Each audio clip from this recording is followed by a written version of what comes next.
Master Jamal মাস্টারের কৃতি সন্তান মোহাম্মদ আওয়াল মাস্টার এই পর্যায়ে বক্তব্য নিয়েছেন বাংলাদেশ জাতীয়তাবাদী দলের সাভার উপজেলার সাবেক বিএনপির সাধারণ সম্পাদক সাবেক সাধারণ সম্পাদক সাবেক সভাপতি আমাদের সাভারের বিএনপির এবং আমাদের ক্যান্ডিডেট জামার চাচা এবং আমাদের সকলের এই চারপাশির সকলের বিয়ে হিসেবে পরিচিত এবং রাজনীতি আমাদের প্রিয় নেতা জনাব এসে কবির জিন্নাহ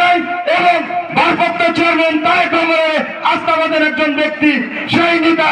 জনাব জামাল সরকারের বক্তব্য নিয়েছেন।